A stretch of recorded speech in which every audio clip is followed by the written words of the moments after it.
ఈయన కరాటే రాజుగారు అంటారు. ఈయన 17 ఏళ్ళు అయిపోయినాము కదా.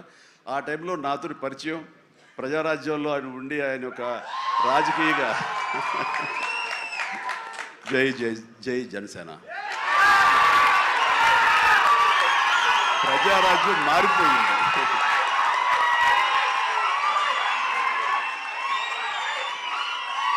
ప్రజారాజ్యం రూపాంతరం చెందింది జనసేనగా. I'm very happy.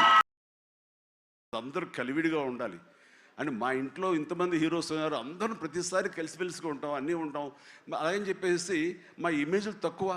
ఈ రోజున పవన్ కళ్యాణ్ ఏబీలో కనిపించగానే ఇది అన్నారు. దాన్ని గర్వపడాలి.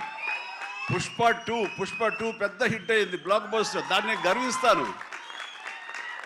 అండ్ తర్వాత ఒక్కోసారి సినిమాలు ఆడచ్చు, ఆడకపోవచ్చు, కానీ మనం ఏదైనా సరే ఇండస్ట్రీలో ఒక సినిమా ఆడింది అంటే ప్రతి ఒక్కరు హర్షించాలి.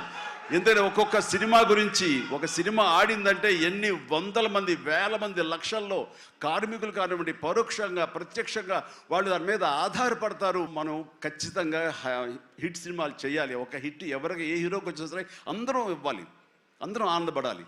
ఆ వచ్చిన డబ్బు మళ్ళీ ఎక్కడో పెట్టరు. ఇప్పుడు సపోజ్ సాహో ఉన్నారనుకోండి, అంతకుముందు తీసిన 3 సినిమాల్లో మంచి డబ్బులే వచ్చినాయి. అండ్ ఆ డబ్బు ఎక్కడో తీసుకెళ్ళి ఇవ్వట్లేదు, తీసుకొచ్చి మళ్ళీ నాకే ఇస్తున్నాడు, మన వాళ్ళకి ఇస్తున్నాడు, నటినట్లకి ఇస్తున్నాడు. ఈ డబ్బు ఎక్కడికి పోదు.